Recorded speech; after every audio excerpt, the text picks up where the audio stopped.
یه توضیح در مورد مینیسک میدین؟ اصلا مینیسک چیه؟ مینیسک یک ساختار قطرفی شکله که حالا ما مینیسک داخلی داریم، خارجی داریم و کمکی که داره برای مفصل میکنه یکم حرکت مفصل رو داره روونتر میکنه. ضربه‌گیر هست در واقع که میاد توزیع نیرو رو متناسب میکنه توی مفصل. خب به واسطه فرمی که داره باعث میشه استخوان‌ها بهتر نسبت به هم دیگه قرار بگیرن و یه پایداری رو توی مفصل ایجاد میکنه و نقشی که داره بیشتر در این راستا هست. چه حرکاتی باعث آسیب میشن؟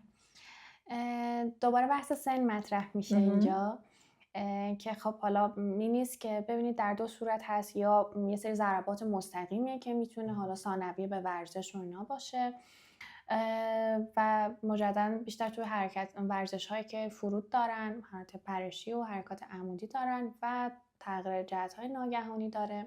خارج از بحث ورزش خب زمین خوردگی ها و به هر حال تصادفات و اینجور چیزا میتونه آسیب بزنه و برای افرادی که توی سنین بالاتر هستن یه سری تغییرات دژنراتیو ما بهش میگیم که در واقع میشه گفت فرسودگی هستش که پیش میاد که خب آسیب مینیسک بیشتر ثانویه به اون فرسودگی میشه. علائمش چیا هستش؟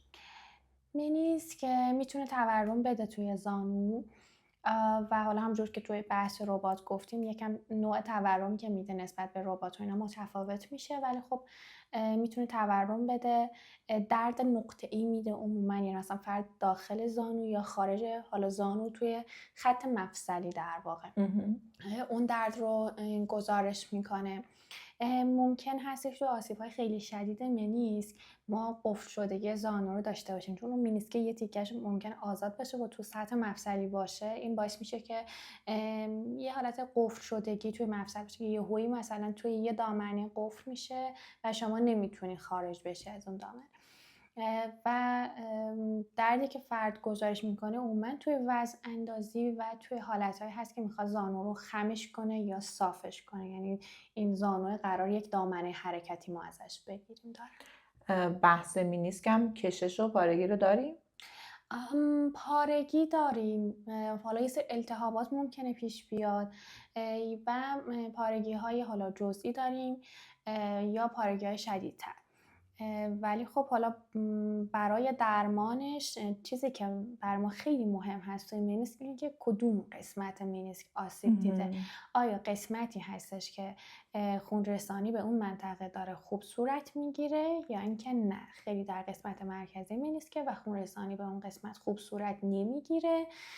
در نتیجه درمانهای غیر جراحی ممکنه برای فرد زمان بر باشه. درست. پس کشیدگی خیلی شایع نیست، درسته؟ بیشتر لفظی که به کار میبریم حالا پارگی. تفاوتش رو چجوری احساس کنیم؟ چجوری متوجه بشیم که آسیب ما حالا پارگی مینیسکه یا آسیب‌های رباطیه؟ چیزی که ما توی پارگی ها داریم، توی پارگی کامل رباط بیشتر بی‌ثباتی زانوه. توی پارگی جزئی رباط هم بی‌ثباتیه هم درد فرد گزارش میکنه. توی مینیسک درد زیادی رو گزارش میکنه، قفل شدگی و محدودیت دامنه حرکتی. یعنی ممکنه این علائم اوورلپ داشته باشه ها، اما چیزی که بیشترین مثلا گزارشی که اذیت کننده است برای فرد میاد میگه اینه که زانو قفل میکنه، یا مثلا نمیتونم زانوم از یه حدی بیشتر خمش کنم، نمیتونم صافش کنم، حتی مثلا یه کلاچ ساده مثلا نمیتونم بگیرم باهاش. یه چیزای اینطوری بیشتر گزارش میکنه. جراحی چه زمانی انجام بشه، چه زمانی با فیزیوتراپی و حرکات اصلاحی درمان میشه؟ ببینید خب توی جراحی به هر حال چون یه بحث تهاجمی میشه خب و ما دیدگاهمون اینه که برای هر آسیبی تا جایی که میشه به سمت درمانهای تهاجمی نره، میایم یه سری فاکتورها رو مد نظر قرار میدیم. نه به این معنی که جراحی لزوما چیز بدی هستش، واقعا خیلی وقتا تنها راهه و خیلی کمک کننده میشه برای فرد. ولی خب وقتی بتونیم به صورت غیر تهاجمی جلو بریم طبیعتا توی این مسیر میریم. حالا اینکه بیایم برای فرض بگیم که شما جراحی رو انجام بده یا نه، خب میگم برای مینیسک مهمترینش این هست که ببینیم کدوم قسمت مینیسک آسیب دیده، مکانیزم آسیبش چی بوده، یعنی مثلا فرد حالا همون فرسودگی بوده یا اینکه نه توی ورزش آسیب دیده و فرد یه ورزشکار حرفه‌ای قرار برگرده توی یک سطح فعالیت بالا مجدد، و اینکه سن فرد چطوریه، چطوری با اون درده میتونه مدارا کنه، پاسخی که به درمان غیر جراحی میده چیه، یعنی فرد اومده دوره فیزیوتراپیش رو انجام داده یا حالا تمریناتش رو که داره میگیره اون بهبودیه رو حس میکنه خودش به اندازه‌ای کافی هست که فرد از اون حالت آزار بیرون بیاد و بگه من اوکیم با این یا نه. این چیزا رو ما مد نظر قرار میدیم: سن، سطح فعالیت، آمادگی بدنیش و نوع آسیبش در واقع. حالا اگر سن بالا باشه و این پارگی ایجاد بشه چیکار کنیم؟ جراحی پاسخگوه یا نه بذاریم که حالا با درمان و حرکات اصلاحی فیزیوتراپی پیش بره؟ اگر با درمان غیر جراحی برطرف نمیشه، بله ما جراحی رو پیشنهاد. چقدر زمان میبره این درمان؟ حالا چه جراحی و بعد از جراحی ما تمرینات رو انجام بدیم، چه با فیزیوتراپی؟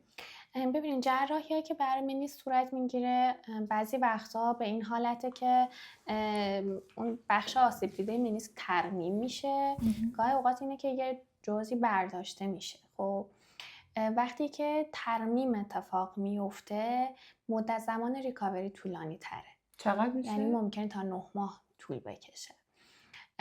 برای حالا فردی که توی مسیر غیر جراحی هستش، اونم ممکن هستش تا 3 تا 6 ماه دوباره فرد توی پروسه باشه که و شورش هم اینطوریه که ما اول روی دامنه حرکتی فرد داریم کار میکنیم، روی برطرف کردن دردش و حالا اون التهاب و تورمی که وجود داره، و بعد آروم آروم سطح فعالیت رو میاریم بالاتر، ورزشایی که از فرد میگیریم، تمرینات تقویتیش و تعادلیش و حالا حس عمقی و اینجور چیزها، و بعد میاد به سمت پیلامتریک و شبیه سازی تمریناتش با اون ورزشی که خودش داره، و خب دیگه بستگی به آمادگی فرد ممکن هستش گاهی اوقات تا 9 ماه هم طول بکشه.